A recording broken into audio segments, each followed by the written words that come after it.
பாரதிய ஜனதா கட்சியின் சார்பில் சென்னை கிழக்கு மாவட்டம் வேளச்சேரி மண்டலிலே நம்ம ஒரு பொங்கல் என்கின்ற நிகழ்ச்சியை இன்று 300க்கும் மேற்பட்ட சகோதரிகளோடு கொண்டாடி கொண்டிருக்கிறோம். நம்ம ஒரு பொங்கல் என்கின்ற ஒவ்வொரு பகுதியிலேயும் அந்த பகுதியில் இருக்கின்ற பொதுமக்களை எல்லாம் இணைத்து கொண்டாடுகின்ற இந்த பொங்கல் நிகழ்வு கடந்த ஆண்டிலிருந்து மிக சிறப்பாக தமிழகம் முழுவதும் நடந்து கொண்டிருக்கிறது. அந்த வகையிலே இன்றைய பொங்கல் நிகழ்வில் கலந்து கொள்வதில் மகிழ்ச்சி அடைகிறோம். இதுபோல தமிழகம் முழுவதும் பாரதிய ஜனதா கட்சி நம்ம ஊர் பொங்கல் நிகழ்வை கொண்டாடும். டெல்லியிலே கூட பொங்கல் விழாவிலே நம்முடைய மத்திய இணை அமைச்சர் திரு முருகன் அவர்களுடைய இல்லத்திலே பாரத பிரதமர் நரேந்திர மோடி அவர்கள் பொங்கல் விழாவிலே கலந்து கொள்கிறார். எந்த ஒரு தமிழர் பண்டிகையாக இருந்தாலும் அதில் நேரடியாக பங்கு கொண்டு அவருடைய வாழ்த்துக்களை தெரிவிப்பது என்பது எங்களுக்கு மிகுந்த மகிழ்வை கொடுக்கிறது. அவ்வளவுதான்.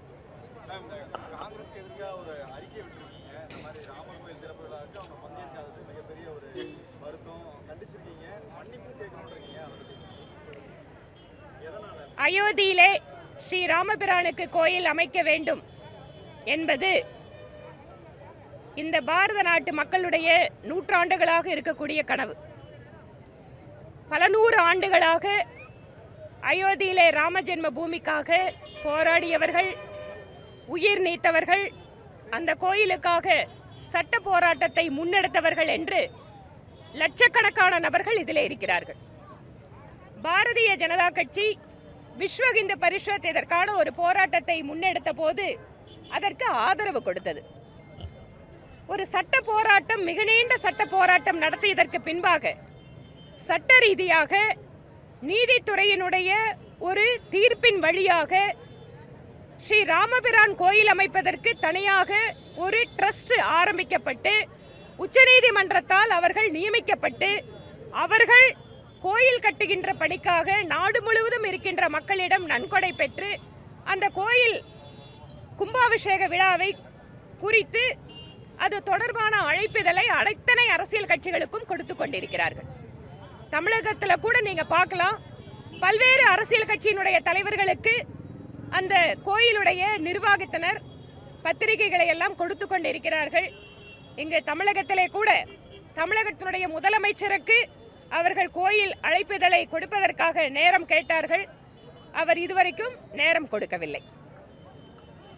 இம்மாதிரி இந்த நாடு முழுவதும் இருக்கக்கூடிய அத்தனை அரசியல் கட்சி தலைவர்களுக்கும் பல்வேறு துறையிலே சிறந்த வல்லுநர்களாக இருக்கக்கூடியவர்கள் இந்த கோயிலுக்காக சென்ற கரசேவர்கள் என்று ஆயிரக்கணக்கான நபர்களுக்கு அழைப்பிதழை அந்த கோயில் நிர்வாகம் வழங்கி கொண்டிருக்கிறது. ஆனால் காங்கிரஸ் கட்சி அவர்களுடைய சார்பிலே ஒரு அறிக்கை வெளியிட்டிருக்கிறார்கள். காங்கிரஸ் கட்சியின் சார்பாக நாங்கள் யாரும் கலந்து கொள்ள மாட்டோம் என்று. ஸ்ரீ ராமபிரானுக்கு கோயில் அமைக்க வேண்டும் என்று அயோத்தியிலே போராடியது பல நூறு ஆண்டுகளாக இன்னும் எத்தனையோ பேர், அது பாரதிய ஜனதா கட்சியோ அல்லது RSS அல்ல. அப்படி இருக்கின்ற போது ஸ்ரீ ராமபிரானுக்கு கோயில் என்பது இந்த நாட்டில் இருக்கக்கூடிய அத்தனை மக்களுடைய அவர்களுடைய எண்ணத்தினுடைய வெளிப்பாடு, அந்த தியாகத்தினுடைய வெளிப்பாட்டின் காரணமாக இன்று கோயில் அமையிருக்கிறது. இதை RSS-னுடைய நிகழ்ச்சி நிரல் என்கின்ற காரணத்திற்காக நாங்கள் புறக்கணிக்கிறோம்.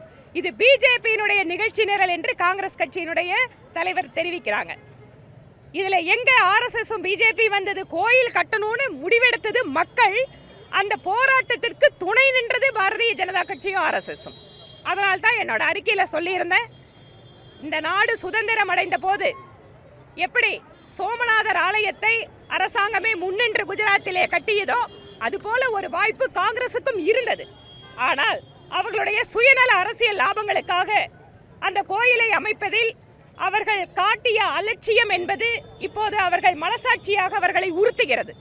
அதனால் கோயிலுக்கு நாங்கள் வரமாட்டோம் என்று புறக்கணிப்பதாக அறிவித்திருக்கிறார்கள்.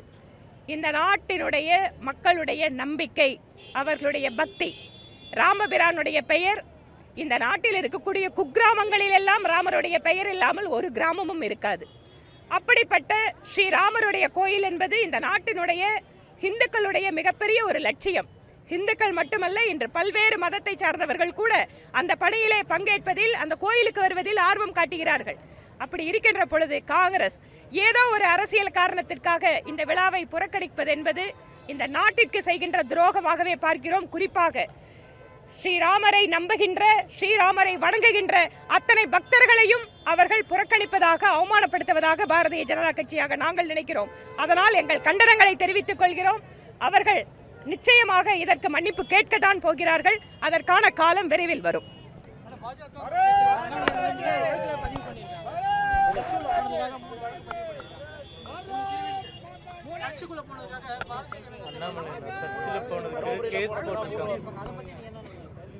எந்த வழக்கு தமிழகத்தில் எந்த மாதிரி பொய் வழக்கு போட்டாலும் எங்கள் தலைவர் சந்திப்பார்.